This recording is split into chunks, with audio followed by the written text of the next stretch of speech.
Welcome back to LiveWire Film Reviews. This is Ray Gonzalez back again on another episode. Here tonight I got my homies Peter Man. I got Brandon Brown. How y'all doing? I'm sipping Coca Jameson. Sounds fucking beautiful. I'm just chilling. And I got myself another glass. And I'm vaping too. Fucking beautiful. So today we're gonna do something a little different because Brandon doesn't know how to express himself any other way. We're gonna review the biggest movie so far of the year, Avengers: Age of Ultron, and it's been out for a few days. So I think most of the world, if they haven't seen it, they already know what's going on, any plot twists or anything. We're gonna fully dissect the movie. So for whoever hasn't seen the movie, here's a warning, spoiler alert. That was Brandon. Yes, spoiler alert. Well, how do I review a new? No, that's all right. That's all right. We're gonna get into it. You can say what you want to say. This is How do uncensored. I review a movie and then I can't talk about the movie? That's okay. Let Brandon do Brandon. Some people can do it. Some people can't. I wish I could tell you what happened, but I can't. No. Let that go. We could do that. All right. So we're gonna do this. We're gonna let Brandon say everything he's gotta say. Let him out. Speak your mind. No, I want everybody. I want you to go first. No, but hold on. Before we go in it, let's go into the story real quick. Avengers: Age of Ultron. Let's start with the main storyline. Tony Stark. Let's start with another Tony Stark invention going awry. Tony.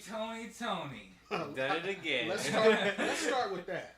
So Tony built a machine called Ultron, just like many other things, many other movies this year I already talked about, like Chappie and Ex Machina. It deals with artificial intelligence. Well, Tony Stark got a little jealous and he said he wanted to do his little take on it, rid the world of all evil, and guess what? It was the most evil robot. Wow. Kind of backfired on them. What are the odds of that happening? And so the Avengers have to work together to stop Ultron from destroying the world.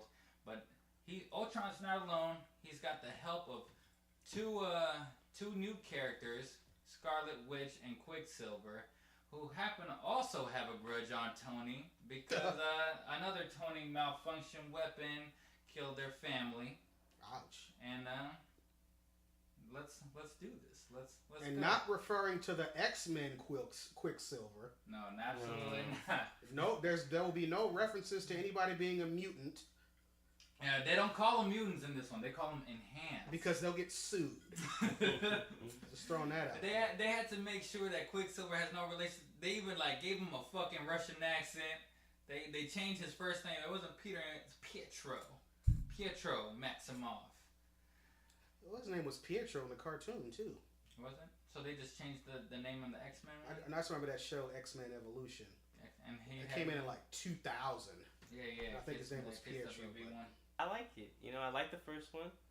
A lot of people say Avengers, the first Avengers, is one of the, if not the best superhero movies ever made. Besides Captain America 2? No, I'm talking period. A lot of people think that, or feel that Avengers is one of the best movies when it comes to superheroes ever made. Do you feel that way? Well, you got your favorite, superhero. What movie, your favorite superheroes, all in one movie? Mm-hmm. Who wouldn't like that? Mm-hmm. Yeah, but I mean, at the same time, it almost feels like when I watch the first Avengers, and I love the first Avengers. Yeah, me too. I love the first Avengers. Sometimes I feel like I can't really put it on par with the best films because I just feel like I'm watching a Harlem Globetrotter game. Because everybody has to get their shine. Do you think Avengers 2 is better than Avengers 1? No. You flat out said no. Flat out say no. I'm not saying the movie was bad because I thoroughly enjoyed Avengers 2. But to me, it wasn't as much of a ride as the first one was. This is my personal opinion. Okay. You got a better villain in this one than you did in the first one. You feel that? You know what? Ultron brought it. I'm telling you right now. We were just talking about this before we started recording. James Spader did his thing, and for those that don't know, James Spader is the voice of Ultron. I mean, the actor excluded from this. Yeah, I'm just talking because his voice acting is great. I think he did like some green screen and shit. I mean, he did a great job, but excluding that, the actual villain Ultron, to me, I felt was lackluster. I was let down. I felt the same way. I think I felt a bit of a letdown. It started off strong, and then the more like the movie went on, the less of an effect he gave. He became more comical, and I felt he was less menacing as when he first appeared. And I think it's because of a lack of character development on him. You know, like, we don't spend that much time on him other than, like, when he pops out to fight. Mm-hmm. You know, that we never really get to understand his state of mind, his thought process. They don't even say how because when they were making Ultron, they failed. And then all of a sudden, he turned on. Was it because of the... They don't explain how that happened. No, because of the Infinity Stone. The Infinity Stone brought it to life and made it... From the scepter. Yeah, from Loki's scepter. Okay, so that's how it happened. Mm-hmm. So let's back up when he said they created Ultron. We're talking about... We're talking about Tony. We're talking about big old Tony. But Bruce Banner as well. Mark Ruffalo reprising his role. Yeah, he helped him out. That the two mad scientists, as they referred to it. Yeah, but Bruce Banner didn't really want to do it. No, he was kind of Tony Stark coaxed into doing it. It's always Tony Stark's fault. Mm-hmm. That's the thing. Just like in Iron Man 3, Iron Man Tony Stark's fault. That riles up the gang, you know? It's like, we gotta get out of this because Iron Man did some shit. And you know what kind of made me mad? Nobody gets mad at Tony Stark. Like, he creates Captain America has... Okay, so he had a little bit of a couple of quips to say. Yeah. Okay, but nobody says, motherfucker, you just fucked shit up. You're kicked out. Yeah. Fuck you. You're about to destroy the world. With your twice. More than once. We gotta get out of this because of you. Again. I know. Story-wise, I don't have much of a problem with the story overall. I don't either. I think that the bad guy's a little less lackluster. The more the story went on, he becomes more lackluster than say Loki was, because Loki kind of kept on being who he was, and since we knew Loki's character, his sense of character in the first one, you know how he's the god of lies and. What the initial sell of Ultron is that this is a bad guy that is everywhere. And when you think you kill him, there's different entities that bring him back. He's a robot. And that's one of his advantages. And he could be anywhere at any time. That's one of his advantages. But here, like, that's a pro, but here's a con. A con is like, the first time he appears, from his birth to the first time the Avengers see him, menacing, scary. You killed someone? Wouldn't have been my first call. But down in the real world, we're faced with ugly choices. Who sent you? I see a suit of armor around the world. Ultron. In the flesh. Or no, not yet. Not this Christmas. But I'm ready. I'm on a mission. What mission? Peace in our time. He set quite an impression that they took him very seriously. Then the more he went on, it almost became out of nowhere he has more of a sense of humor than he did in the first scene, like way more of a sense of humor. Then out of nowhere he has Tony Stark's personality and sense of humor. Then out of nowhere he becomes more childlike. Mm-hmm. You know, there's a moment when he's actually. Later on in the movie, he's talking to Black Widow, and he is explaining a part of his plan, just a part of it, but he says he's happy to explain it to her because he has nobody else to explain it to. And, like, it's almost like a kid wanting to show off. Mm-hmm. You know, like, so he becomes more of a child, like a childlike entity that interesting, but not menacing. You understand? Like, I think Ultron ultimately... hates human beings, but he's trying to understand them as well. He wants to be the better human being. He wants to be the perfect human being. I just don't like you said. I don't like the fact that he's too childish. Childlike, not childish. Not childish, but childlike. Like when he's talking, I forget the guy's name. James Spader? Ooh. No. Which one? The dude that he wires the money to. Ulysses Claw. Yeah, Claw. Ulysses Claw is actually the bad guy from Black Panther. Everything was fine till he mentioned Tony Stark, and then he had this temper tantrum where he kicked the guy, then blew his arm off, and says, "Don't call me Tony Stark." You know, and like you said, that's him being, childlike. Mm-hmm. Don't compare me with Stark. He's a sickness. Ah, Junior. You're gonna break your old man's heart. If I have to. Nobody has to break anything. Clearly, you've never made an omelet. You beat me by 1 second. And not menacing, which is what the previews led me to believe that this is going to be some menacing bad guy. Mm-hmm. He reminded me of a cartoon villain. Yeah. Like I'm watching a cartoon character. Yes. It got to a point where I felt like Ultron was no threat. Mm-hmm. The Avengers throughout the movie felt that Ultron was no threat. Never once. They kept on saying quips like, "Oh, you can't take him; he's too strong for you." But then there was never any feeling of threatening of like, "Wow, is Captain America gonna make it out?" Like second guessing, like, is Iron Man? Yeah. Is he strong enough? Is he too strong enough for me? It just kind of dragged out. Rather than say if you compare, say Captain America has a throwdown with Ultron. If you compare to Captain America's the Winter Soldier, when he first fights the Winter Soldier, that fight went on on a threatening level that you actually start wondering, has Captain America met his match? Yeah. There's a point where you don't know which one's actually gonna make it. Nowhere in this movie did I feel that. There's no tension at any time. There's no tension in the action sequences. And I think, and this leads me to my main problem, and I think the main problem stems from Joss Whedon's form of writing. It's his jokes. Don't get me started on the jokes. His corny jokes. Well, Joss Whedon comes from the world of TV, so I mean, you get one-liners like that. And it's the norm. It's the norm of TV. That's exactly right, though. All those jokes felt like Saturday morning jokes. Saturday morning cartoon jokes. More than half the jokes fell flat to me.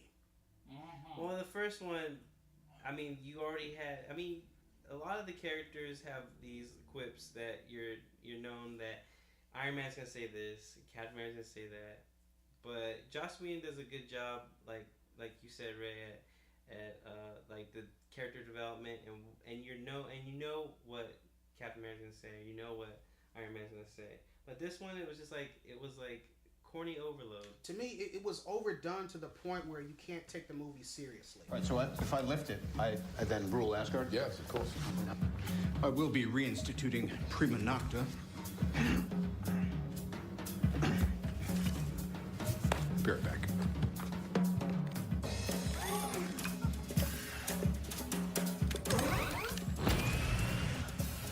Are you even pulling? Are you on my team? Just represent, pull. All right, let's go. Just too many one-liners. You'll be in a tense scene. Exactly. And then, you're into it, then somebody says a quip, and you're like, you just lost me. See, you just lost me. There's a difference between Avengers 1 and Avengers 2, especially in the last fight scene. In Avengers 1, it's all like the last climactic battle in New York was more of a spectacle and a sense of fun and joy, even though it's a battle in New York and everything. But it's a big spectacle because it's the first time you see them working together, first time they bring that magic. Mm-hmm. Now, in the second one, the movie starts off with them working together, and and this time they're actually a unit working. They play off each other more. Where the first one, they're getting to know each other. Yeah. So I would expect more quips in the first one, because it's that awkward kind of we're meeting. How are we going to work together? I do this and you do this. So I would expect more quips in the first one. This one, to me, it was so overdone. Every other line, it was a one-liner. Yeah. and it didn't matter who it was. It Okay, kind of takes away from the film, and every time it got cheesier and cheesier. You know, and then I said the line that got me was when Nick Fury, they're in the house, and he said something to the effect of, he's multiplying faster than a Catholic jackrabbit. I think you got that word. I said, you know what? I just threw my hands up and leaned back in my seat. No, I know. Because every time I get into it, I'm sitting next to you. Brandon be grunting. Brandon be like, oh, God.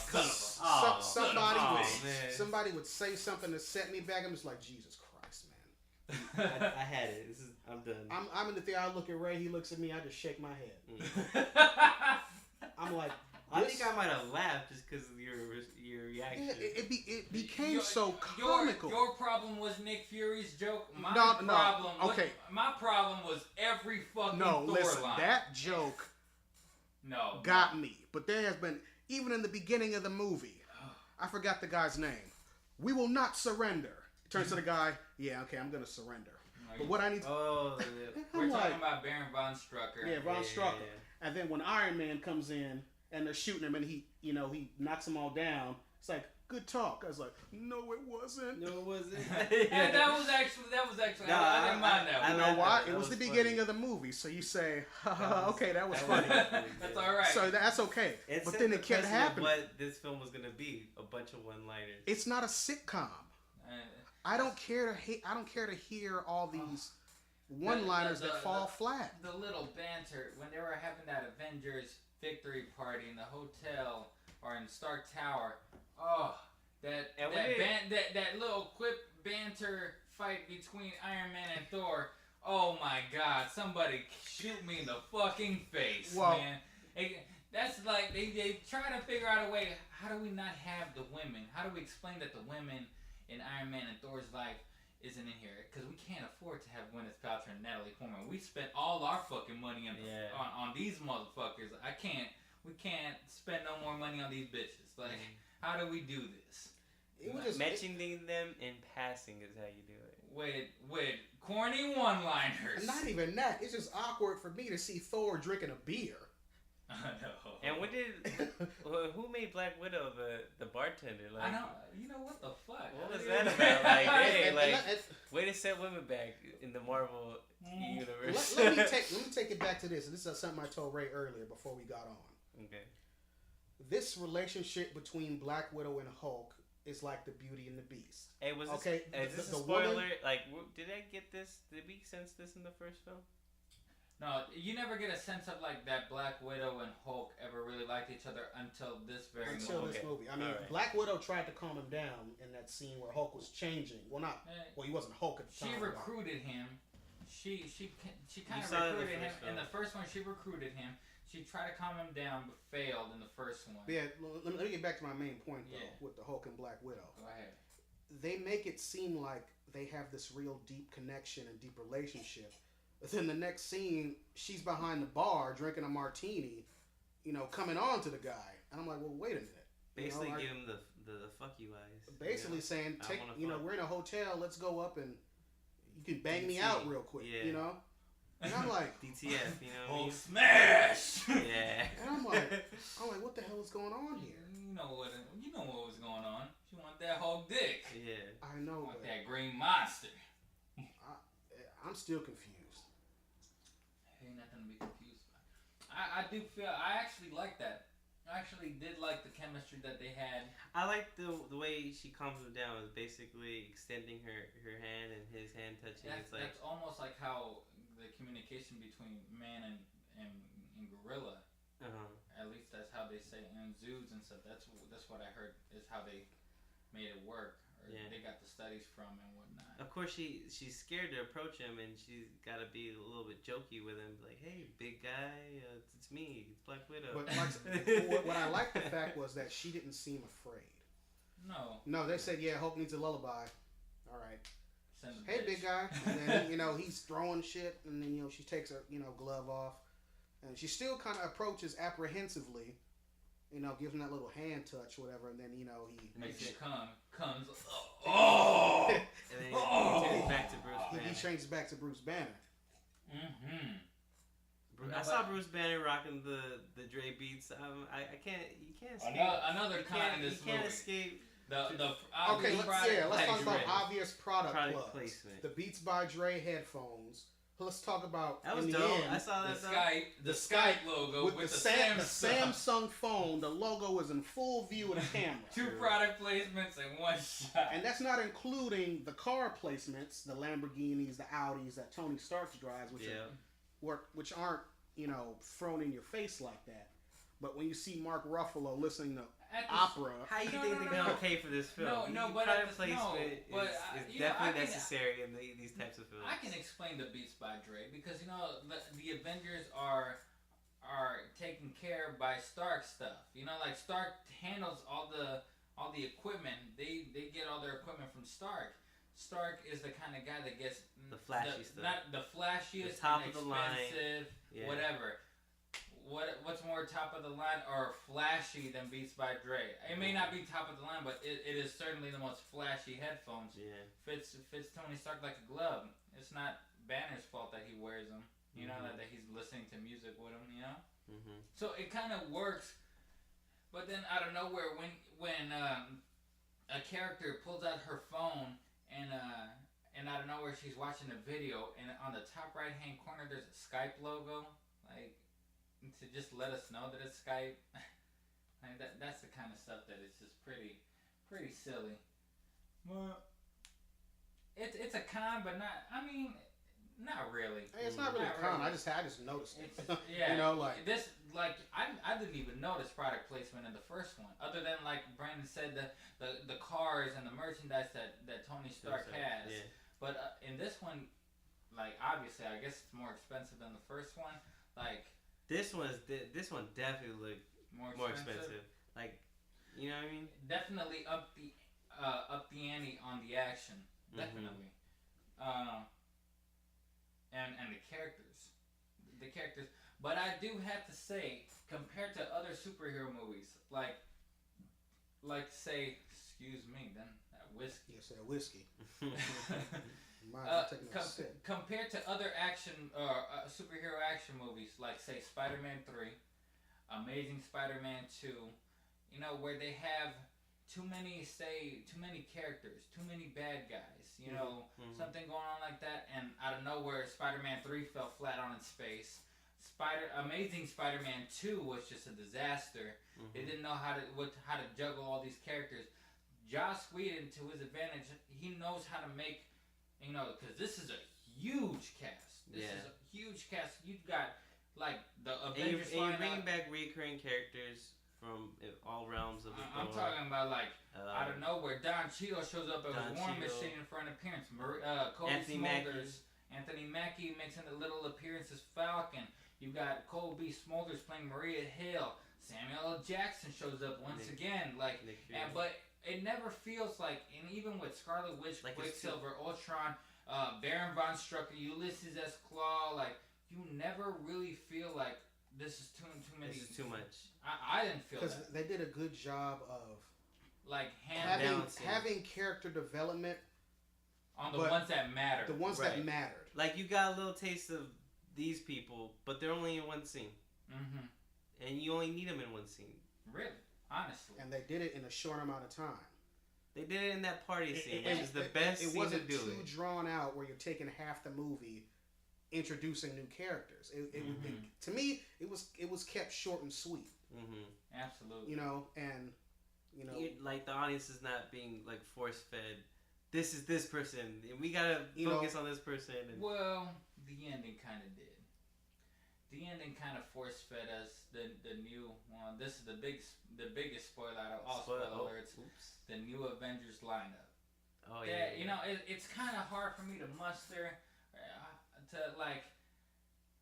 It's the lineup itself. I don't know. It's just I don't know how to feel about it just yet.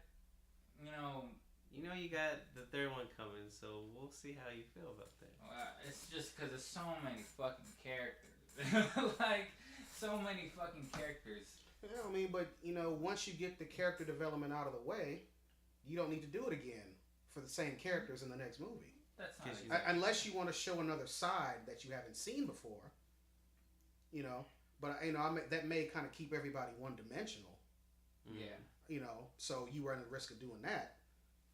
But I mean, you don't really have to go in too deep about Iron Man because he's had 3 movies. Yeah. You know, That's true. Captain America has his own set of movies. Thor has his own set of movies, which is good because well, we don't have to worry about the character development, but we still got that. Actually, we got more character development out of all of them in this movie. Yeah. I mean, even from Iron Man, the reason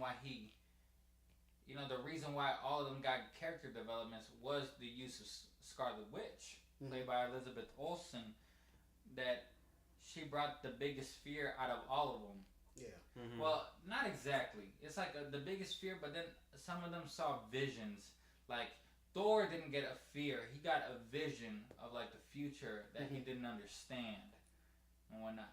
But Scarlet Witch is, like, she has some powers of meditation and brainwashing. And I think the biggest fear that was set by Scarlet Witch was with Iron Man. And we don't have to go into it because it foreshadows what he thinks he sees but the Avengers' future.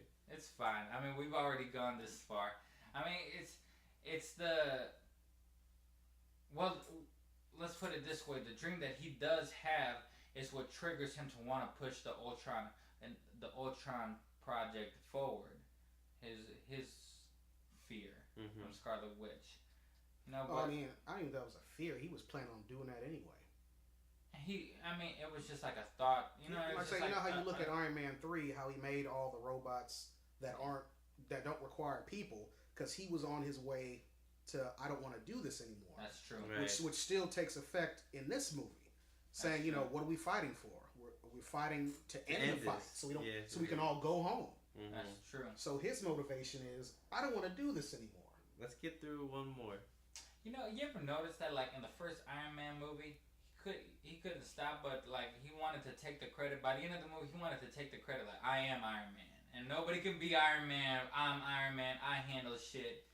And, like, out of nowhere now, he's, like, a little bitch about it. Like, he wants to make more robots and more Iron Man suits, so, like, he doesn't have to do it anymore. What the fuck?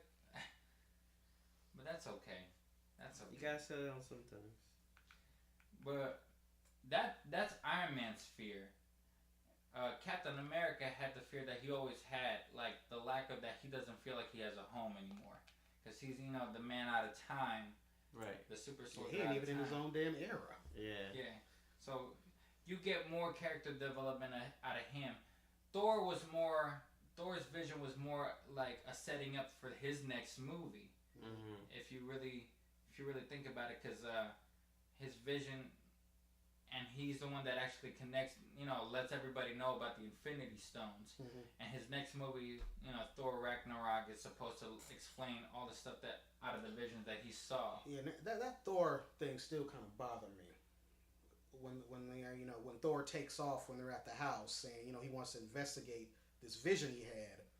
He's in his full uniform, the cape coming down, the chain link armor, winds the hammer, he's gone. The next scene, I don't know if he's in London, and he's leaning up against an Audi, rocking a hoodie. And I'm like, what the hell happened? I'm like, is this even still Avengers? Like, what is this? I just found that hilarious. Not that I had a real problem like that. I had a problem with that. I personally had a problem with that, and I'm pretty sure a lot of people did. Thor in this movie kind of got sidelined a lot. I think Thor got the worst out of any character in this movie, because I don't know when he had the vision, he wanted to figure out what's going on, and he disappears. And then, like, next thing you know, you see him in a hoodie meeting somebody. Then the next Stellan scene, Skarsgård. Yeah, Stellan Skarsgård. Then the next scene you see him in, he's in a cave. He's in a fucking cave. But you don't know how he knew about this cave, how he found out about this cave, how he got to this cave. Where was this cave located at? Yeah, but here's the biggest problem, because the movie originally was a running length of 3 hours total, but then Joss Whedon said that they had to take off 30 minutes, and he did say that he's gonna put those 30 minutes back in the extended edition Blu-ray. And That's smart. Of course. So some more Blu-rays that way. But I feel like the story, in those, a lot was missing that I kind of wish we had those 30 minutes. Like, I'd see a 3-hour movie. Who cares? Mm-hmm. I want everything. Well, I think they did it because, take out 30 minutes, you got more screens to show in theaters. More screenings, more True. Money. So I think that's... I think, me necessarily, I didn't really have a problem with the running time of this one, but I think the younger kids in the theater, they were starting to get restless, and I don't give a fuck about. Oh God! Don't get me started about that. I don't give a fuck. I can't even watch the fucking movie without hearing a baby crying. And I'm like, take the baby out. Mm-hmm. You just let the baby cry. And the guy's next to me talking like we're talking now in the fucking movie. I had these fucking kids. I was already kind of upset because we were sitting in the front because the seats ran out. Mm-hmm. God damn. I was like, all right, whatever. Now we're fucking filing a complaint on AMC. Oh yeah, man. I was getting off topic. I just kind of voicing my grievances about that. It's all right. It's all right. Just take another sip. That'll help you feel better. Yeah, I do need to hit this whiskey real quick. But going into that, I do feel like a lot was missing in the story. That kind of, it's just a lot of things that I just felt missing, like Ultron's character development out of nowhere just felt lacking. Thor's side story was just Thor was all over the place. Yeah, Thor's side story put on the side that I just feel like there's in those 30 minutes there's something that we're not that we're missing. It's pretty obvious. That's very important, and it kind of hurt the movie a little bit. Not for like huge Marvel fans, I'm sure, but for the casual audience that are watching this movie, they're gonna feel a bit lost. Yeah, like this dude just took off. Nobody chased him. Nobody said, "Hey, where you going?" He's just gone. Mm-hmm. All right. The next scene, him and Captain America and Tony Stark are chopping wood. Mm-hmm. I'm like, well, what the fuck just happened? Where the hell is Thor? And then Thor shows up. But you know what? Thor had to pop out sometime. Like shit. Thor had to go handle some. Seeing him in that hoodie just got me. I'm just really? I'm like, well, seeing Thor drink a beer. What's wrong with drinking a beer? Nothing. It's the American way. I like some Belgian ale. What's wrong with that? Goddamn Belgian ale. If you don't love beer, you don't love America. That's all I got to say about that. Well, at least in this one, it didn't seem like it was awkward for me. Commercial like Furious 7 did. I know. This guy comes from what's it called, Asgard or something. Yeah. Do they have beer in Asgard? Fucking A, they got beer in Asgard. You see him drink ale in the first one, I think. But it was between that and his corny one-liners that just really kind of turned me off. Yeah, he had definitely the worst one-liners. So many one-liners. And it's I can understand when you have scenes like they're at the table and they're all trying to pick up Thor's hammer. I like that scene. It's funny. And that's the time where you give your one-liners. Yeah. That's when you talk about, he's like, oh, it's balanced really well. Well, yeah, the weight, not when you're fighting Ultron's robots. And how Hawkeye can't get it up. Yeah, Tony had some. Look, zingers. I love Tony's one-liners because that's Tony. Mm-hmm. Tony brings that comedic value to the film. Mm-hmm. But we don't need that from every single character, including people who never did that in the first movie. Like Nick Fury. Nick Fury didn't have... He didn't have I don't remember him having any corny one-liners in the first one. What was it like? Yeah, he did.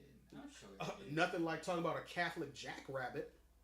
Which was kind of like out there, I think Joss Whedon, he had some writer's block. I think Joss Whedon was just juggling with too much, and he just tried to keep everything so family friendly. I think that it just kind of went out of control. I would like to see. I agree with you. Like, you put it in the parts where they're all relaxed, or they're all, you know, having fun, There you go. or they're all trying to think of something to do, you know, of a way out. You don't do it especially in the last climax scene where lives are at stake. You don't do jokes. I mean, I understand that that's Tony's personality, but you don't need that from Hawkeye, Captain America, Thor, and even a character that we haven't even talked about yet, Vision. Even Vision says jokes. Vision had some one-liners. Everybody's got one-liners in this movie. I mean, everybody. Wait, who's Vision again? Was that Paul Bettany? Paul Bettany's character. Okay. Jarvis reincarnated. Jarvis reincarnated. That's right. But I'm just like you said, when you have those relaxed, laid-back scenes, that's the time to deliver your one-liners because the environment calls for that. But like you said, if we're in the middle of the resolution fight scene, why are you dropping one-liners? no. You're expecting me to take it seriously, that there's some sort of tension or urgency to do what we have to do, and you're joking. And that's the biggest problem with the movie, that you never feel any tension. I don't because of feel these any jokes. tension. I don't feel any struggle. You know what's in that cradle? The power to make real change, and that terrifies you. I wouldn't call it a comfort. Stop it. I'm always picking up after you boys. We're heading under the overpass. I've got no shot. Which way? Hard right. Now.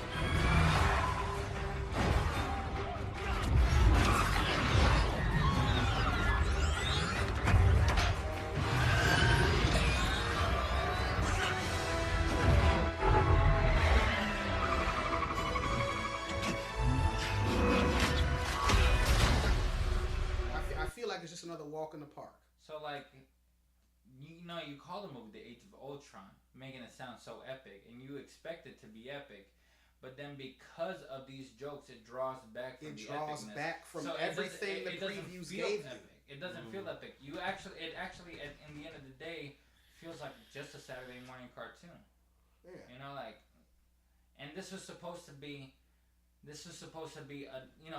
step forward for these Marvel Cinematic Universe films, because you know when it came down to Phase 1, you got the introduction films: Iron Man 1 and 2, Incredible Hulk, Thor, Captain America, and then you got the Avengers, which kind of put them together. How else are you gonna do it? Let's do it in a lighthearted feel. It worked. Yeah. You know, it was a gamble, but it worked. It paid off. Then we got Iron Man 3, more of the same. Thor 2 got a bit darker.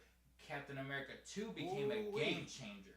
Guardians of the Galaxy became something completely different, but it worked beautifully. It became like a comedic Star Wars, if you will. You know, so it's starting. If you notice from Phase 2, it's kind of like trying to take things up a notch a little bit. And then when you watch Avengers 2, it's like, because of those jokey, corny one-liners, it draws back, and it's even a step backwards from the first one. Because you're supposed to up the ante and do something and fill the tension, kind of like Captain America 2 did.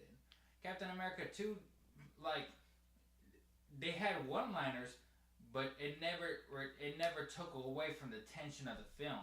It never took you out of the mindset of like, oh my gosh, I can't take this seriously.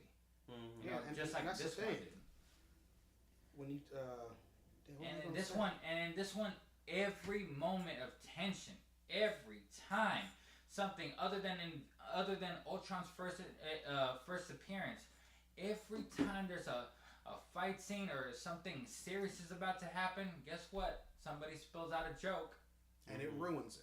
Then, I mean, I laugh. Sure, I'll laugh. Maybe, you know, half the time I did laugh. I gotta admit, but then at the same time, I don't feel any tension. I don't feel anything. As a matter of fact, because it overdid it, and that's the problem. Because when you see Avengers 1 and you see Avengers 2, you can't help but compare them. It's human nature. Any sequel or prequel that comes after something you've seen already, you're expecting to have the ante up, like as you said. And the fact that it draws back, that to me, that's not a good thing. Well, as a matter of fact, I actually thought that everything was working in its favor, but the corny one-liners. Like the story was a lot more complex. Yeah, that's the what I like. Avengers 1 was an extremely simple movie. Yeah. Avengers 2 was a lot more complex, a lot more characters in it. They juggled them very well, you know. They handled them very well. You kind of felt Scarlet Witch's powers gave you that tension for each and every character that was, you know, in her grasp and everything. But then the jokes come in and take all that away. Take all the hard work that you're putting in there and take it all away. Yeah, like you said, it feels like I'm watching the X-Men cartoon on Saturday mornings. Yeah. And you know, you've got the episode, you got a villain, villain's dead, we move on, next episode. That's how I felt like it was. They could have done a lot more with Ultron. When the movie's called Age of Ultron, to me, that's one of the main guys you have to have character development for. You know? And the way he was presented, that he can be everywhere at any time, that he can move through the internet freely, he didn't take advantage of any of that, to me, in the movie. Well, there's one scene where he does, and I don't know if it's spoiler alert, but going back to that one character that's the villain for the... Oh yeah, the Black Panther villain, Ulysses Claw, right? Yeah, so basically, Ultron pays this guy for some thing that he has, some uranium or... Vibranium. That's what Captain America's shield is made out of. That's right. So his payment is basically wired through...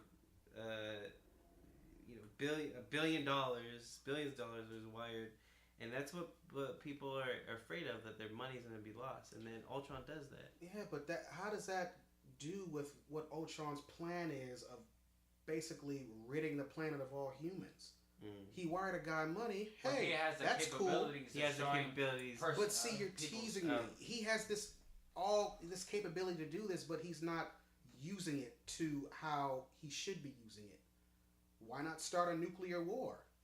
Hack the military. Well, hack the world banks. Shut the banks down. He does try, but then something stops him. It's just, to me, I felt... that's covered in the film. That's covered in the film. But I just feel personally that they could have done a lot more with Ultron. No, they could have. He was a lackluster villain to me. The previews made me think, oh shit, this is real. This is gonna be some shit. And I see him and I said, this dude's a cartoon villain. Yeah, and he's a cartoon villain.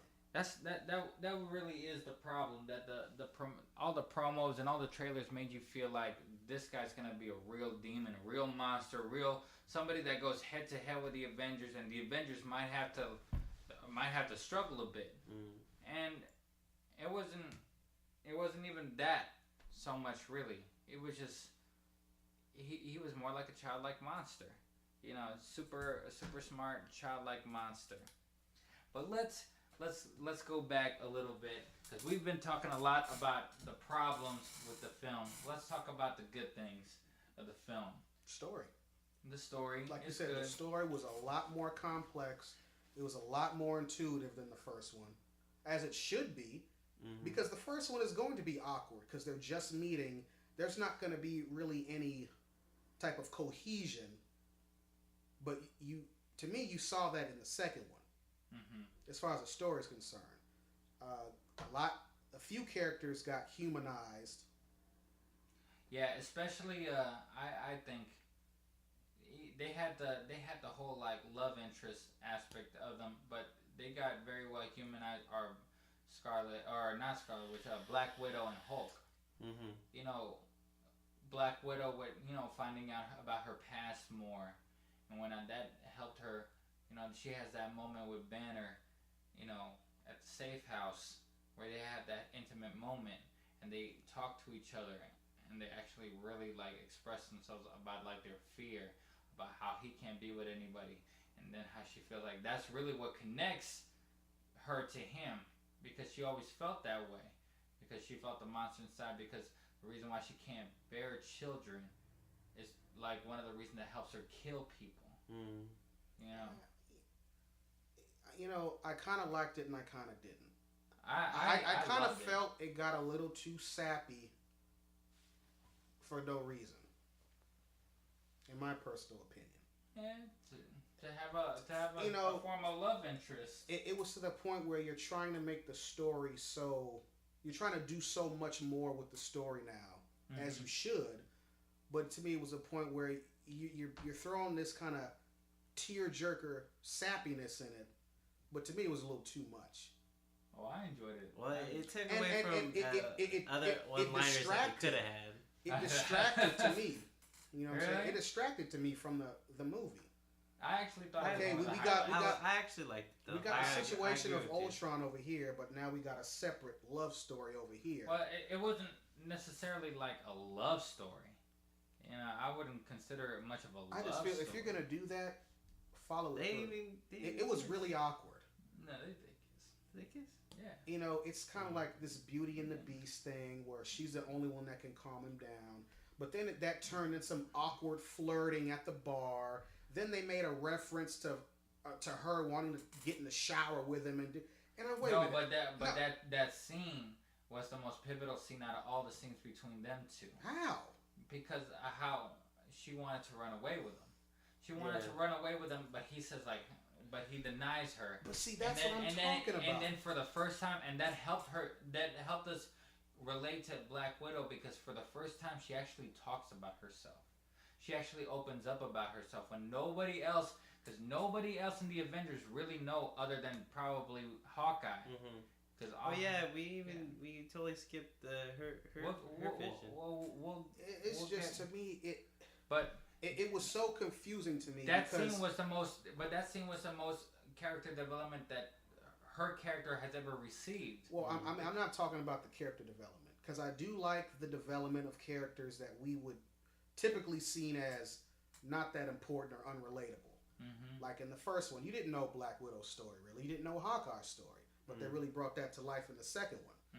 But as far as Hulk and Black Widow, the whole Beauty and the Beast aspect indicates something a lot deeper. Then it turns to awkward flirting. Then it goes back to being deep again. So I'm like, what is this? But it becomes a lot because Joss Whedon is having fun with the flirting thing, but he uses their connection so you can actually open up the character of Black Widow more. And I think Scarlett Johansson did a great job, and I actually think that was one of the better moments in the script for Joss Whedon. You know, I mean, I'm not talking about her performance. I honestly think that we don't even need to talk about the performances in this movie because all the main characters, all the characters. It's an Avengers film. You know, no, but they know they played their characters so many times that you know it's like putting on a pair of sweatpants for them. Like they know how to do this in their sleep. Oh yeah, they know how to excel. So the performances, all of them are top notch in my opinion. I would agree. And you know, excluding the performances, just the fact of the actual movie itself. Now, how did you feel about the new Quicksilver and the new character Scarlet Witch? Aaron Taylor Johnson. I love Scarlet Witch. I think Scarlet Witch, her part was to me one of something I would like to have seen expanded more, because like I said before, you can have all the superpowers in the world. You can be the Hulk. You can have super strength. You can have Iron Man suits. But she had telekinesis. But to get in somebody's mind, that's what breaks them. Like Ultron said. He said, we can hurt them, but you're going to break them. Because once you break somebody's mind, that's, you know, to me, I wish that was expanded on more, because that's what truly would break the Avengers. Right. That when you get them to turn on each other, and they got a taste. And what I would have liked to seen, so you know, Scarlet Witch takes control of your mind and kind of brings your fears or any kind of bad memories you have to kind of a reality. I would have liked to seen her give memories that would cause the Avengers to turn on each other and basically implode. Yeah, that's what I would have liked to see. That would have been interesting. You know, like if there's a memory, you know, if you know Iron Man and Captain America have gone at it on multiple occasions, have a scene where she creates a memory saying, well, that's the setup for Captain America 3. Iron Man and Captain America going at it so much, that's the setup for Captain America 3 because they go head to head on the third one. Yeah, I mean, as far as Avengers 2, that's what I would like to have seen more of Scarlet Witch and her mind control abilities. Okay, how'd you feel about her? I thought Elizabeth Olsen was good. The only thing that might have a little beef with is that they're playing Russian, and her Russian accent gets a little fumble in the mix, but that doesn't take away from the film per se. But I didn't notice it though. I think didn't either. I think Aaron Taylor Johnson though did a better, Think so? How'd you feel about the Quicksilver?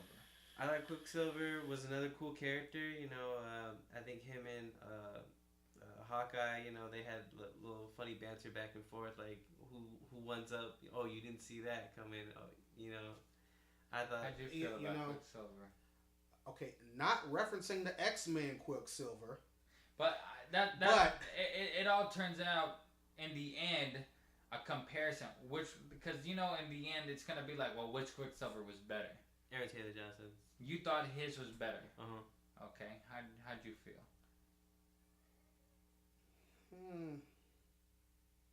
I personally feel like that Aaron Taylor Johnson was better because from X-Men Days of Future Past. No. Oh no, this too. Because the one in X-Men that's played by Evan Peters.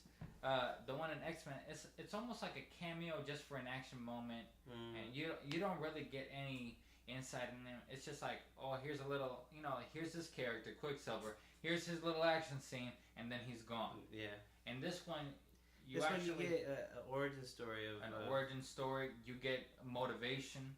You get why they're on the side of Ultron in the beginning. Because and you understand why they switched. You understand why they switched. Like I said, which they did a good job of developing that character. Yeah, and they did it quickly. That they didn't drag it out for 30 minutes about going through. They didn't have time. Well, they didn't probably because they didn't production have time. value. But to me, they did a great job because yeah, I understood it. I said, okay, and I know his motivation, like you said, his origin. Yeah. And he had great action scenes. Yeah, he did. The gripe I had was when he got killed and said that corny one-liner before he hit the ground. Well, you've been saying he said that same. Did you not notice back and forth between him and Hawkeye? Yeah, they kept on saying that. They kept on saying that. It's a serious. You didn't see if that somebody dies, and I didn't see that coming. No, wait you a know minute. what I mean? The ending, I didn't even see that coming. If somebody dies, it's not a joking manner. No, but it's not at all. You were kind of sad when he said that, though. You didn't see that coming. Yeah, I didn't see that coming. I'm about to cry right now. It's once again, you're ripping the tension from the audience. When he got shot, I'm like, so much no. Let me say it though. When he got shot, and they saw he was hit, I'm like, he used to get shot. Then he says, he got shot up. But you didn't see that coming. Oh, and it now became comical to me. No, I didn't feel that. I didn't feel that. Are you serious? Yeah. So when someone says a corny one-liner before they die, to be honest, I really thought I was gonna get emotional with that. But you know why you didn't? Why? Because he had the corny one-liner. That's why you didn't get emotional. Man, you know why it worked? Because it almost turned into a banter between him and Hawkeye. Yeah, and then Hawkeye was, and then from the first, and then Hawkeye carried his body into the where S.H.I.E.L.D. was holding those people. The helicarriers, yeah. The helicarriers, but he was like basically like looking at him, like. That's the problem. Okay. Him and Scarlet Witch, they're twins, right? Mm-hmm. Yeah. So when he died, she felt it. Oh, hell yeah. And I like that scene. No, let me finish. I'll let you finish. That created a moment of, you saw like, that was emotional. Mm-hmm. And then that was a good scene. Hawkeye's carrying the body, drops it, then he goes, oh, it's been a long day. Oh. And then it's like, wait a minute, to me, you killed that emotion for me. Well, not so much for me, because at the same time, Hawkeye's a character that's been through this kind of stuff again and again and again and again. So it's not important? He's an assassin. He's used to people close die. to close to him dying. Yeah. Kids dying. He's used to that. Yeah. What? He sees it all the time. He's a mercenary. I don't care how long assassin. you've been in war. I don't care you've been in war for 20 years. But one of your friends it's not died. like he went like, well, that was a long day. Like, the way you made it sound. Yeah. But there was no emotional attachment to it. I felt at that. all. I felt an emotional. Yeah, it was almost like he looked into his it- eyes when he was like, It almost laying on felt the like floor, he, cold. like he just was. It's almost like he couldn't do it. Like he can't handle it anymore after that death. Like he was just like, long day. yeah. I'm done with it. I'm going with my family. I'm going back home. Well, I don't agree. Well, now, that being said, Let me go. Hold on. Let me go. You had something to say. Let me go back because I like that scene when Quicksilver does die, because Scarlet Witch is played by Elizabeth Olsen. She has a moment where she breaks down and she's basically just like wailing, and the force where she breaks on the ground, and all the Ultron mercenary robots, little toys. Yeah, they're all demolished because basically they killed the person that she loved the most. Yeah, no, that was a good scene. Yeah, but see, like that draws you in emotionally. Mm-hmm. But when you don't follow through with that with the other characters, if one character is emotional, one just I had a long day. And then it's but you have to understand that both those characters aren't gonna have that emotional reaction, especially when Hawkeye's character. First of all, he between him and Quicksilver, it's like a witty banter of who can one up the other throughout the film. Who can one up the other, and then when they have like a mutual respect at the end of the film, like he ends it with like, "Damn, what a shame. I had a respect for you. I'm so sick and tired of watching watching kids die, because in the end he was just a kid to him." I didn't pick that up. You referred to him as a kid earlier in the film. Yeah, he was just a kid to him. Yeah. So like, it's just like a soldier going out and sees a kid dead on the floor. What a shame. Yeah, what a shame. It's so sad. He feels for it, but he's not really emotionally connected to this kid. Yeah. Like Scarlet Witch was. Yeah. And I got that from him. Not every character is gonna have the same emotional reaction. When somebody dies? Yeah. Now, say for example, if a complete stranger dies, I'm not gonna be like, I'm gonna start crying. But if say one of my friends die, I'm gonna start crying. It's a completely different reaction because of the relationship. Well, but I mean, if the guy is fighting with you, even if you're the military and you're fighting with a guy you don't know and he gets killed, you've talked to the guy. Obviously, you've been around him. You're gonna feel some type of emotional. But he did feel emotional. He felt hurt, but he's a stone cold killer at the same time, who's been in the game for a long time. Did you see Bradley Cooper crying when somebody died in American Sniper? No, he said, "Damn, what a shame." Yeah. You mean somebody that was part of the U.S. military? Yeah. How many times? How many of his homies in that movie he died, and out of nowhere he was just like, "We're gonna get him. We're gonna get him." But it wasn't to the point where it was just. But to answer your question, I did like the two new characters, Quicksilver and Scarlet Witch. Well, yeah, I liked Quicksilver, but you didn't like Scarlet Witch? No, I love them both, but I use like in the past tense because he's dead. Oh yeah. Yes.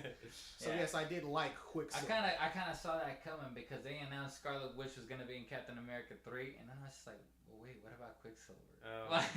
See, you shouldn't say that before people see Avengers. Yeah, because people can put two and two together. People who are smart. People really shouldn't. Yeah, that was kind of dumb on their part. Well, not dumb, but why would you? No, but I thought, and that. obviously, you know what? Another thing that makes kind of sense. It's obvious that he died because you know what? Quicksilver and X-Men's gonna keep going. They're gonna bring back. So it's obvious they're like, oh, we can't keep comparing the one and the other. If anybody, you're gonna get sued eventually. we gotta get rid of him. You know? No, I don't think about sued. Hell yeah. Nah, I don't think it works that way. They cannot reference Quicksilver as a mutant or anything that's relatable to X-Men. They can't even use his name. I think I think they worked out a deal or something. I thought in this one we were supposed to see Spider-Man. That was fake. Captain America 3. That's Captain America. Wasn't that fake? Where We Spider-Man saw that was watching the post-credit. windows? Yeah, we saw some post-credit scene. It's fake though. It looked good though. It looked good. And you know something else I thought about that I'm just now thinking about? What's that? The city What about that it? was in the air. Yeah, so Ultron had a master plan of like bringing up the city. Do you remember what the city was called? I don't remember. The city where Scarlet Witch and Quicksilver are from. Putting it up in the air and then crashing it down to the Earth, causing an implosion of the planet and all shared systems. Besides the fact that Ultron can do a lot, you know, this guy can go in the internet and do what he pleases. The best thing you can do is pick up a city and then drop it. For someone who has that level of artificial intelligence, I would not expect him to do something so physical. I actually thought the same. I actually thought, in an era where everything's so electronic, everything is computerized. Mm-hmm. Everything. You can cause more damage through the internet. Yeah. But yet you want to physically pick up a city and then drop it on the Earth like a meteor. And I'm like, you could have done more than that. Yeah. That was very lackluster. But it goes back to the whole sense of like how Ultron was so childlike that he wants to like it's like picking up a rock and smashing it down to the ground like a kid would. To see if he gets away with it. But they built him up as being this incredible artificial intelligence system that can move. You know, I expected his final plan to be something more than just dropping a rock on something the Earth. that made me feel dumb. I was expecting to be like, holy shit, I never thought this would be possible, like, and he's pulling it off. And it was almost like, it was just so disappointing. I was like, we expect him to pull a Bane and do an Occupy Wall Street and get into the whole... You know, it would make more sense that Ultron would do that rather than Bane. Yeah. You know, because Ultron actually has technology on his advantage, and he actually understands how, you know, like, he can get through anything. Yeah. You know, so... But they decided to make him very childlike, and it makes sense how. You know what?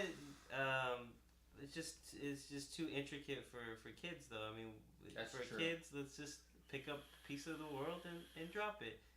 You know, for adults, like but if you really think about it, I mean, obviously the big box office goes because all the this can be a movie that the whole family can watch. And I realized there's a lot of kids there. Yeah, a lot of kids. And this what I mean to say is too technical. You got 4-year-olds using iPads. Oh, true. What do you mean? They won't understand the internet. True. They're using iPads, iPhones, MacBooks, FaceTiming each other. That's true. You know, and that's scary in itself. That is scary in itself. But to me, Ultron had so much ability at his disposal. A lot of potential and used none of it. True. None of it. In my opinion, used none of it. Yeah, and not even fun with that. And another thing, it's bigger than a fist fight. You know, like what's scarier is that it could be bigger than a fist fight, and it ended with just fist fights. It was all fist fight. His fighting Captain America on top of a bus, and Captain America was holding his own. Yeah, but at the same time, that's another thing. Like they keep saying, "Oh, you can't handle him." Captain America, you can't handle him. He's too much for you. And Captain America's like, whatever, I'm gonna keep fighting. He gets zapped by some rays, but like it never really hurts. It never phased him. It's just it's a walk in the park to me. Exactly. Like so, I never really. That's another. You know, that's a big problem with the film. That's compared to the other films from any other Marvel Cinematic Universe. You know, they all kind of like. In their solo independent films, Iron Man 3, when he fights, what's his name, played by Guy Pearce? I forgot his name. I forget too, yeah. I forgot his name. But he had to, like, jump from suit to suit to suit to suit to keep up with this motherfucker. Yeah. Thor 2, he fought this guy, while he was fighting Loki, and he barely made it out and all that. in Captain America 2, you know, fighting the Winter Soldier, it came to a point that he was actually like taking bullets and still fighting till his last breath, to the point that Winter Soldier felt compassion and saved him from death. You know, to the limit. These movies kept pushing these characters to the limit. They're solo movies. That the movie that should put them to the ultimate limit, the one where they were working all together, and nobody seems to be really getting hurt. Nobody seems to be really getting any damage. You know what? But you know what? We say like no one's getting hurt or any damage. We just saw Fury 7. And a whole lot of shit happens. Yeah, but with just barely a scratch. Well, I mean, you know, it's like, to me, there was never a moment where I felt they were in real danger. Yeah, and Fury 7, you never really got that. And to be clear, like with Fury 7, the only time you ever really felt something of danger was whenever something was happening to Paul Walker, and it's because you had the connection of Paul Walker's death bringing into the like. So you have the connection of those two things, but other than that, you never really felt anything in Fury 7. It was all just mindless fun, but they knew that, and they worked on it. They took it to their advantage. As to this movie, you know, when you have all these movies, solo movies, independent movies, and the movies that put them together and all that, working up to something. You know, like the Phase 1 films worked up to the Avengers 1, and it worked in spades. All these Phase 2 films took things up to a notch. You know, some did, some didn't, and whatnot. This one's supposed to be the creme de la creme. And I can already say that out of the Phase 2 films, Ant-Man still left, and I'm very optimistic with Ant-Man. Yeah. But this is, to me, my number 3 out of Phase 2. I think it's Captain America 2, then Guardians of the Galaxy, then Avengers. Because even though with all my problems with Avengers 2, it's still extremely well made. Yeah. You know, it's extremely well made. Yeah. But it does not reach the potential to the upper echelon. And Guardians of the Galaxy had a harder thing to pull off. How can you make a hit and great movie out of a talking tree and a talking raccoon? You know, how can you make that work? And they made it work. And then Captain America 2 took things to a whole nother level. The tension was that you couldn't trust S.H.I.E.L.D. And you know what? And at the same time, like, I understand that people go like, well, why should I care when I already know there's another Avengers coming, another Captain America? Yeah. And I feel like it's not really about that. It's about like what happens in these movies that change their world. You know, Captain America 2 changed out of nowhere. It's not S.H.I.E.L.D. anymore. Yeah, you can't trust anybody. Exactly. Yeah. Exactly. So, I mean, it's just a notch down. You know something else I was thinking about? What's that? When that island was flying or rising, they were above the clouds. Yeah. That's got to be at least 30-something thousand feet. Yeah. You shouldn't be able to breathe. Yeah. You should be able to breathe. I just noticed that. It's a superhero film. It's special. Avengers. I'm talking about the civilians. Age of Ultron. I'm talking about the civilians. They're already in the helicarriers. They got air conditioning. Yeah, they got that. They got air conditioning. Before they got on the character, they're running around. Wait a minute.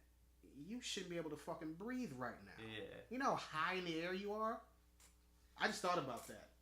I mean, that's not necessarily a flaw in the movie, but it's just... It's not a flaw. It's just an inconsistency. You know, like... Yeah. Because, you know, you can't help but base certain... You want to talk about inconsistency? Remember when, before the fight scene between Ultron and Captain America catches up to that new scientist character, Dr. Cho. And then they're like in the building, oh, Dr. Cho. Then he's just like, oh, I found the truck. Captain America's right above you. And out of nowhere, he's on the freeway. It's like, how convenient. A lot of these little conveniences in the film. But that, you know... But you can kind of, you know... What's funny is that I never got those kind of feels out of Captain America 2 or Guardians of the Galaxy.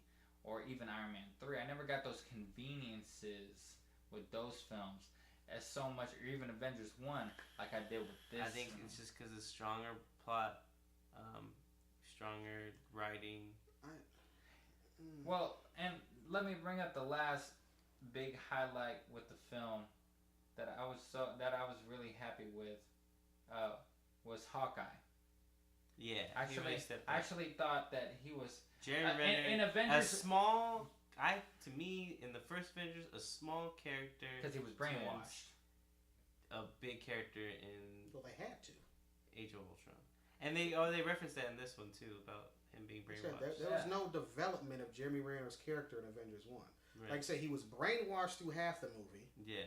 And now he knows how it feels. And now in the second one, because Marvel goes, Jeremy, we're sorry. Yeah, but everybody else is brainwashed, or not brainwashed, but basically everybody but Jeremy Renner. Yeah, Jeremy Renner's Hawkeye got brainwashed, which I liked because as far as I like Jeremy Renner's one-liners because it works, because that's the way it comes off. The performance. He performed it very well, so it wasn't to the point where it was corny. So when Scarlet Witch tried to take over his mind, he's like, "Oh, I've been down that road before, yeah. And then hit him with that stunner arrow." That stunner, bitch. Yeah, he's like, But I thought in Avengers 1, the big highlight or the big surprise was Scarlett Johansson's Black Widow. You know how you actually believed that she could hold her own with the Avengers. You know, it didn't feel like a joke when they were like lining up and you see all of them, getting ready, and you see Scarlett Johansson with a little pea shooter with a fucking Glock, with a little Glock. But you didn't laugh because throughout the movie did. you actually I did at that part. Yeah. But her character was a big surprise to me. You know, she was one of the highlights of the first film to me. You know, because I expected Iron Man to be Iron Man, Thor to be Thor and stuff. Right. You know, her character really shined in the first Avengers. And this one is Jeremy Renner's character that really shined, and he got great character development, a plot twist in his humanity and his human side, a connection. Like a little competition, witty banter with Quicksilver, like we talked about. Yeah. You know, and he held his own. He really proved his worth with the other Avengers. You know, this movie not only showed them falling apart and more character development and their fears, but it showed Hawkeye's worth in this team. Yeah, I agree with that.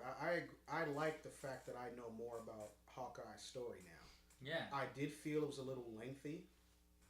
Yeah. That whole scene at the Walking Dead looking farmhouse, to me, was a bit much.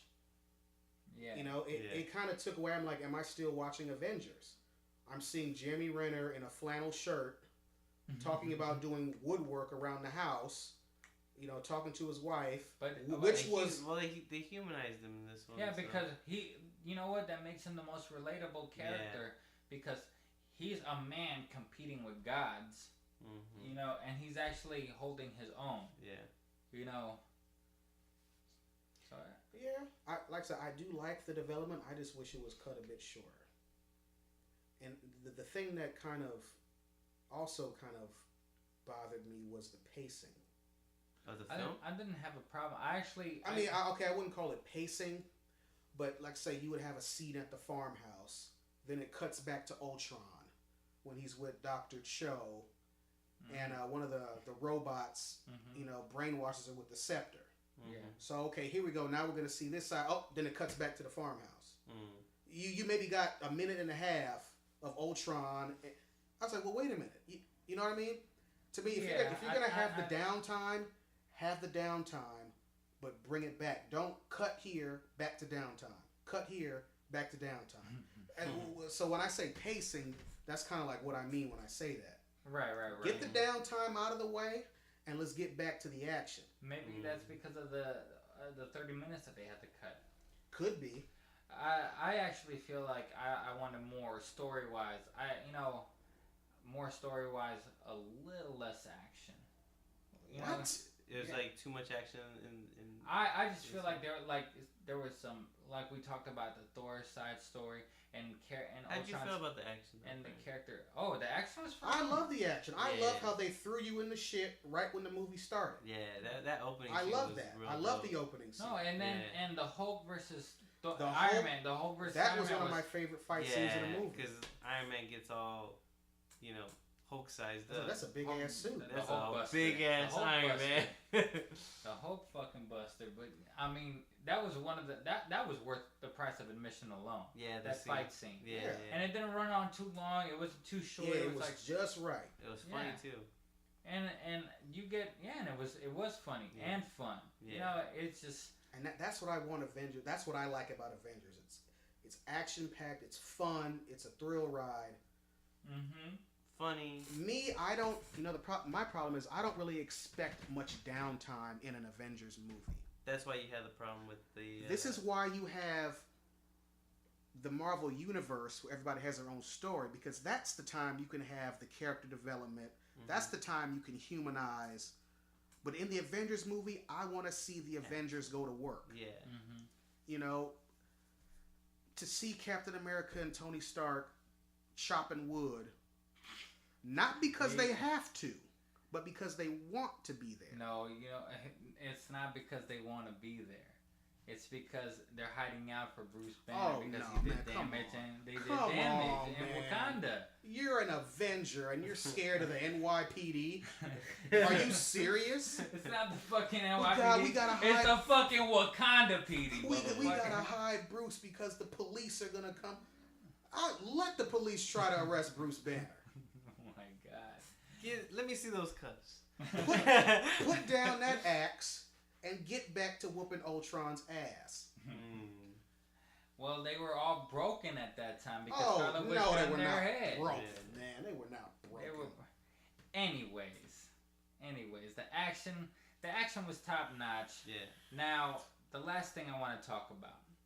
The last thing that I... Are we coming to the close? No. The close is not yet. But the last thing I want to talk about before we go into our final points of the film is Vision. Played by Paul Bettany. Vision. Vision. How did you feel about Vision? I also thought Vision was lackluster. Really? Because he is supposed to be Ultron's equal. If It was not actually better. it was supposed to be Ultron's body. It was supposed to be Ultron. Then they fucked his whole plan up. So And it's Jarvis reincarnated, right? Pretty much. Jarvis reincarnated. I'm expecting him to go out and kick ass. But he's a godlike figure, so he's a godlike figure who has power that is beyond the Avengers. The way he comes up is like he comes out as omnipotent. Like he just comes out feeling like a god and treating the world like children and thinking of the best scenario. He doesn't want to hurt anybody. But what I did like about Vision is that you know he's got power. But the good ones who really have power don't want to use it and are almost oblivious to the human way of thinking, which is like, we got to go out and kill this guy. And he says, I don't want to kill Ultron, but Ultron is trying to kill people. He's trying to destroy life. I don't destroy life. So in that sense, I have to kill Ultron. So it makes you seem like with a snap, I had a problem. I had a problem with Vision. Or maybe not so much of a problem, because even though this is like a superhero movie, you get a feel of a film. This is a movie event with these movies. And even with Ultron in the picture and Quicksilver and Scarlet Witch in the picture, and we got characters like Hulk and stuff, I actually found when Vision came to the picture, I really thought like, holy shit, this really went on a real comic book direction. Like, because he's supposed to be a god, but he's dying. Yeah, and then I just like, how am I supposed to accept this godlike creature? It was already hard enough for me to believe Thor. And like the only reason why a lot of people accept Thor is because you know what, Thor can laugh. Like Thor can make us laugh. Really. Yeah. I mean, they don't really show the full potential of what Thor can be in these films. But then here comes this godlike entity like Vision, and I just go, this is kind of hard for me to kind of accept in the situation of all things. I don't know. It's just the character of himself. It was just a lot. I found like, man, this is gonna be a little hard for the major audience to really accept. Mm-hmm. Out of all I understand that a lot of crazy things happening, but damn, this is like. It takes a while though for his character to materialize though as the Vision. Yeah, and like it was just like a little hard for me to really like come to grip with it, and like I was just like, well, will this work? And the question that I have is, what direction are they gonna take with them in the other films? You know? Did you not like Paul Bettany's performance? I thought he was great. Mm-hmm. It's just, you know, no. He's got that subtle voice, you know. Like I mean, he's been in the game since Iron Man 1. Mm. You know, he's been playing Jarvis since the first Iron Man. Yeah. And his performance as Vision was great and everything. Mm-hmm. This is definitely the best way they could have gone with the Vision, for sure. It's just, I don't know how to. It's just a little. Do you know what I'm talking about? Like, it's just this character, this really like seriously omnipotent character that not even Thor can really fuck with him. He's the only one that can really pick up Thor's hammer. Yeah. And I'm just like, man, now. This is like the closest thing to a godlike entity that we've seen, period. Yeah. You know, that I'm sure if he went head to head with Hulk, like, he could probably go take down Hulk if we really were to think about it. Mm-hmm. You know, I think so. His whole body's made out of the stuff that's made out of Captain America's shield that's unbreakable. But they didn't play to that as if that was what it was. Because when he first goes at Ultron and he came down like a fucking god. Yes, like he came down. Ultron came down and he grabbed his head and was, I guess, blocking him out of the internet. Yeah. But then Ultron started choking him. He put that spam block on. Nigga, that spam block. He put that net nanny on. You trying to go to sex.com? You think I care? But then Ultron starts choking him. And then throws him into a wall, and they're actually physically fighting. Vision is not someone I would expect to do anything physical. He could hold his hand out and stop you in your tracks. That's what I was expecting from someone being omnipotent like that.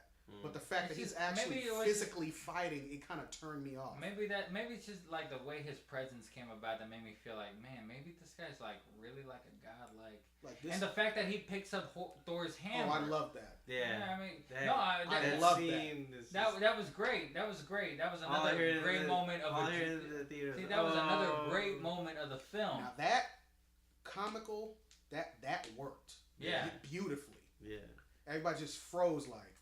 Oh shit! It was just, and it wasn't like they made some zoomed in on the hammer and he picked it up. It was just it's like, oh yeah, here. Oh, look at. And everybody's like, yeah. Holy shit. And that's what everybody it was subtle. in the theater was. It was subtle, and that's why I loved it.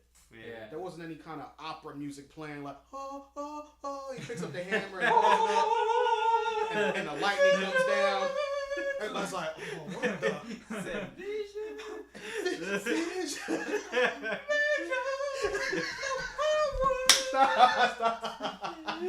Yeah. But it was so nonchalant. He says, "Oh yeah, here's your hammer. Let's go to work." I mean, he just flew down to the fight scene nonchalant, like Ultron. Woo, flaying him around. Yeah, I'm like, man, look at this dude, man. This dude's a trip. My boy Vision. But you felt for the most part it worked. I would like to see more. Oh, go ahead, Peter. Yeah. I liked the Vision. I thought the look of the actual character was cool. I mean, he was just all makeup. You know, like that must have been a bitch for Paul Bettany. I know, because a lot of people I read like when I was reading the first reviews, they said like, oh, the CGI for the Vision was amazing, and I was like, oh, so it's CGI. I'm looking at this motherfucker coming out of the casket. That ain't no CGI. That's some fucking blush from Mac. Like, they gotta be in hair and makeup for like 6 hours. Yeah, I know. Good God, you can't. I would have paid him just for that alone. Like, I know, seriously. But for the most part, it wasn't difficult for you to accept this kind of character. He wasn't part of the Avengers because he had the cape. I know, out of nowhere. The cape just came out of nowhere. Because he copied Thor. He looked at Thor and said, that's "Bloop." I got done this. And that showed me, I was like, okay, this dude really got power. Yeah. I can just look at you, got a cape on. Yeah, I'm part of the team. Yeah. But don't put him by a porno. Yeah, the only problem I had with the Vision is that they really, to me, didn't really capitalize like they should have. Because to me, Vision should have killed Ultron right there. Well, he even said in the beginning he couldn't do it by himself because there's so many bodies of Ultron everywhere. Mm-hmm. You know. True. And also he had to work on blocking Ultron. You know, put the net nanny on his brain and shit. Put that spam block. The problem is when you come off as omnipotent, it doesn't matter how many Ultrons there are. To me, if you're omnipotent, you can be everywhere at any time. Just like Ultron can. Mm-hmm.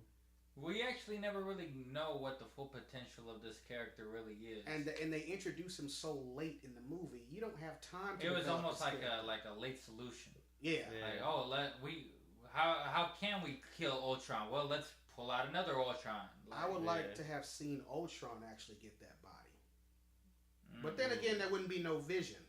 Yeah, true. But I just something I would like to see. I just wonder what direction they're gonna take him in the next, because obviously he has to be in Captain America 3. Has to be, you know. So I'm just curious what direction they're gonna take him. How's all this gonna work? Well, I mean, we'll see. We'll see. Yeah, I mean, like I said, I will say I did enjoy the movie. I know I talk about what I feel are its flaws. Well, but I did enjoy it. I would watch it again. Let's go back to the final take. On a scale of 1 to 5, 5 stars and 0 stars, what would you give it? You want to go first? I would give it 3.5 out of 5. 3.5 out of 5. Why? 3.5 out of 5 because ultimately I love the film, but I gotta agree with you guys about the one-liners. I might give it 4, but it's just I don't know if I thoroughly enjoyed it as much as I thought I was going to. Okay. But it's still a good film. It's still better than your average. So you give it a 4 or a 3.5? I'm gonna stay with my 3.5. 3.5. You? I might give it a 4. Oh, okay. I'll say 4 out of 5 stars. Why 4? The reason not the 5th star, half the star goes to the corny dialogue.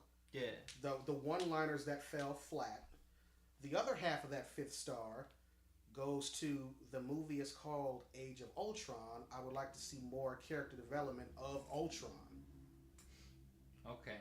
But I did thoroughly enjoy it. I thought some scenes, the down scenes were a bit lengthy, but they were important, as you said, because it brought good development on characters that were not given that chance in the first one. You know, Black Widow, Hawkeye. Yeah. That's what and it introduced new characters, and it actually worked, and it wasn't lengthy. You know, like I said, I did have a few other problems with the movie, but I liked it. I'll watch it again, so I'll give it 4 out of 5. I would give it a 3.5. Now, if I were, let me put it this way. Let's start it off with a 5. Like, if I were to give it off with a 5, right? Oh shit! But I dropped the Allen wrench. Sorry about that. You good? But let's say I started off with a 5. I would take down a whole star simply because too many one-liners, too many of the corny one-liners. It affected me so much that I would take a whole star out of it. I would keep the 4 stars out of simply because the the handling of the characters, the character development, the action is nonstop and great action. Even though a lot of tension of the action was taken away because of the corny one-liners and no sense of tension, I would take out half a star because I feel like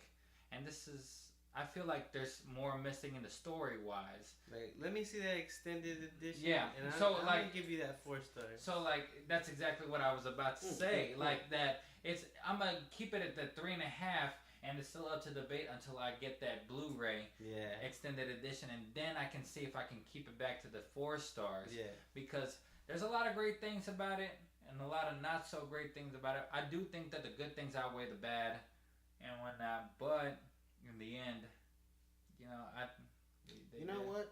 What?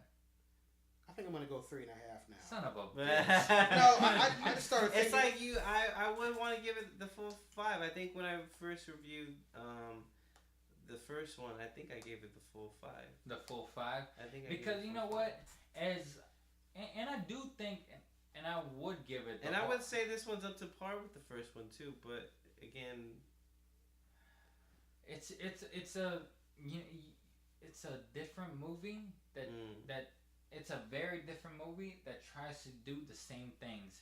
Like, motherfucker, if you already used Thanos in the post credits of the first one, don't use Thanos again for the post credits of the second one. Yeah, but you saw his face this time. I don't give a fuck about his face. You saw his face this time. You see his face in Guardians of the Galaxy. I don't give a fuck. Did you know that was Josh Brolin? Yeah.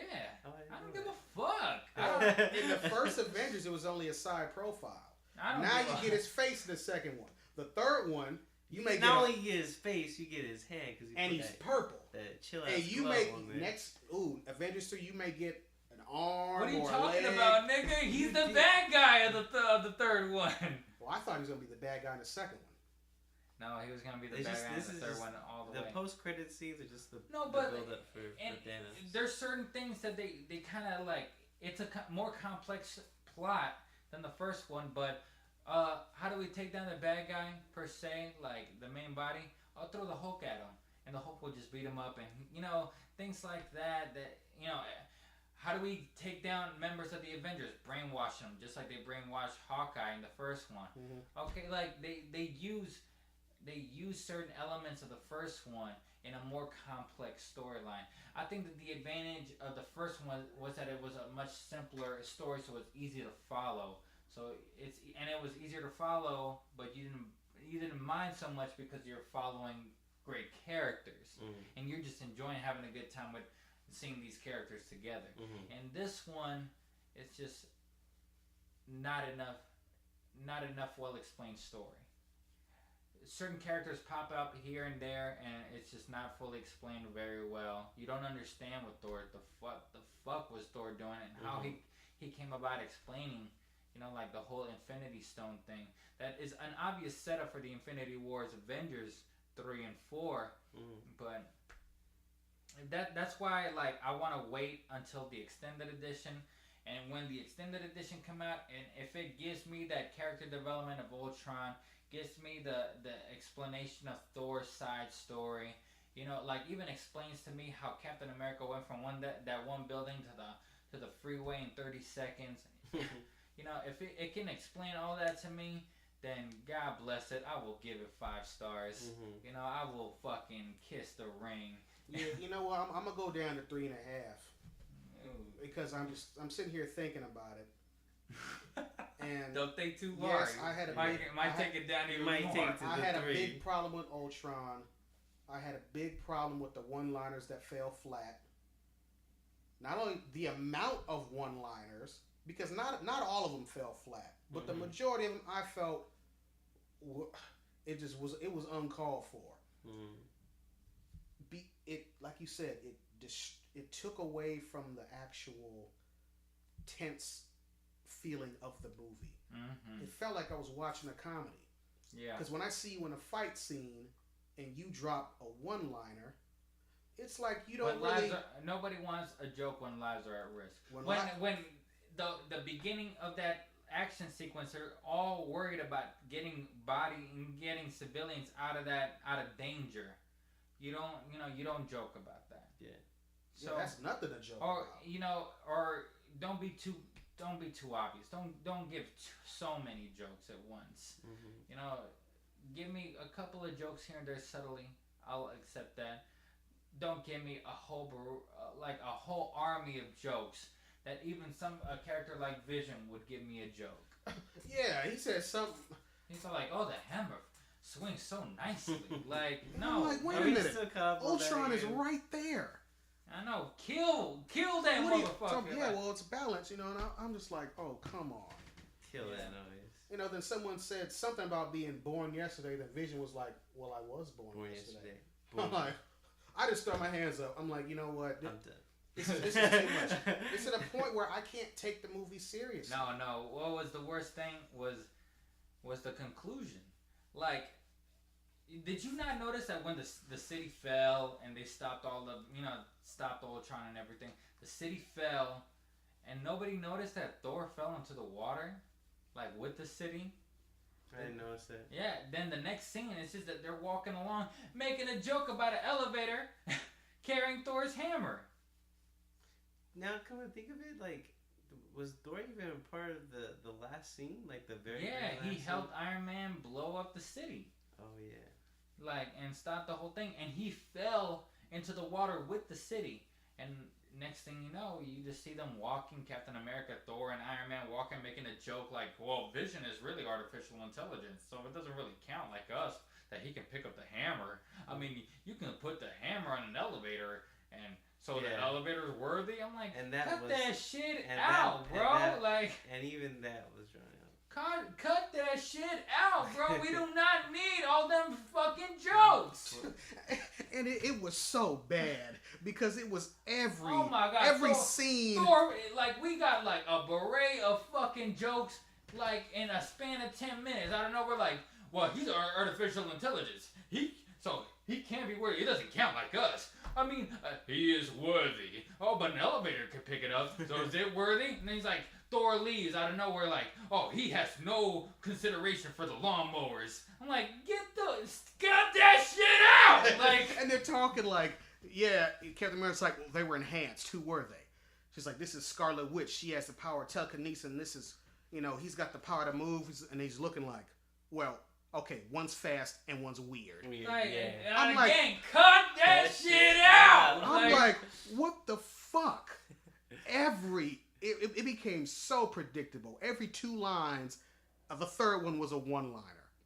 Oh, and I'm just like, what the fuck is going on? Oh my god. How long did they drag out that Captain America joke where he's like Iron Man's like, shit, like, language? Yeah. I was like, oh god, here we go. I think Nick Fury even chimed in with, did you kiss your mother with that now? Oh, yeah. Cut that shit out! It hit you right from the beginning, and it was nonstop. Like he said, I'm gonna ram these jokes right down your throat. I felt like I was getting kicked in the nuts by these jokes. It was like I cringed. That one, oh man. And then, this even the sexual innuendo between Black Widow and Hulk. Iron Man jokes around with it at the end saying, were you two hiding the zucchini? Yeah. Get the fuck out of here. Get out! But see, that came from Tony Stark, so I found it funny. I don't give a fuck, man. Like, I had enough. He said, you playing hide the zucchini. I'm just like, Jesus Christ. That's why I literally take down a whole fucking star for this fucking movie, because I can't take so many fucking jokes at once.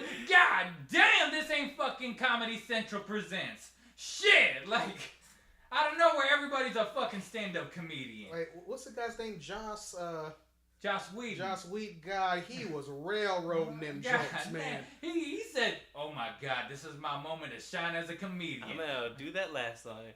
Oh my God. And the worst line, I have to say, the worst line in the whole fucking movie, he had to give it to my main favorite character out of the Avengers. He had to give that Captain America line. He's like, if they beat you down, beat them back.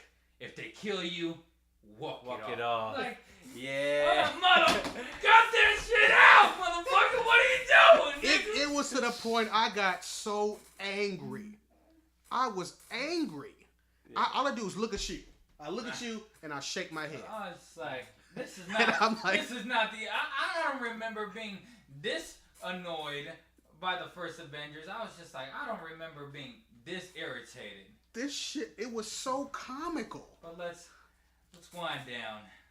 I'm still hot about them one-liners, man. That has to be the biggest gripe I had with this movie. Period. Yeah. Forget the downtime scenes when the length was a bit too long for me. It's these one-liners that really just set me off. Kill. Hopefully, overkill. Hopefully, the Russo brothers who directed the Captain America 2 bring it back how it should be with Captain America 3 and the next Avengers. So, That being said, everybody gave it a 3.5 stars. So yeah, that sounds about right. And the worst line was Nick Fury's saying they're multiplying faster than a Catholic jackrabbit. I was a little offended with that one. I'm Catholic. I have to admit, I mean, I'm one that be screaming out, I can't take these fucking jokes. That one was actually pretty good. Oh, okay. I was like, I was born, I was raised Catholic. I was like, enough enough for me. I'm like, not you too, Nick. Not you too. He writing jokes for everybody in this movie. Oh, you know what? Another thing. Since when was War Machine such a bitch? Making these fucking weak ass jokes and saying things like, "Oh, gotcha! You think you can get away from me?" I'm like, dude, no. Terrence Howard would never let that kind of shit happen. Bring Terrence back. You know what's funny? He was like, "Yeah, that joke was a big hit." Yeah. And then he told the same joke, and everybody started laughing. Boom! You were there. Boom! Boom! And then Don Cheadle's like, "Yeah. I don't give a fuck." Terrence Howard would never say that kind of shit. Terrence Howard's too real of a motherfucker. This movie was hilarious. Yeah. Whether it was intentional or unintentional. Yeah. You know when something's so bad you laugh anyway? Yeah. I'm laughing at the... You know what? He probably did his job because I am laughing at these one-liners, but not in a way he would want me to laugh. Yeah. Well, don't worry, because he's done with like I'm laughing at you, not with you type of thing. Because he already said he's done with these Marvel movies. Thank God. No disrespect to him. I can't take any more of those sitcom one-liners. Might as well throw a laugh track in the background. True that. Like a Seinfeld episode or something. You know what I'm saying? Like, Jesus, man. Like, yeah. But in the end, 3.5 is how we're going. 3.5 stars. 3.5 all the way. Avengers, you get hurt, hurt them back. Get killed, walk it off.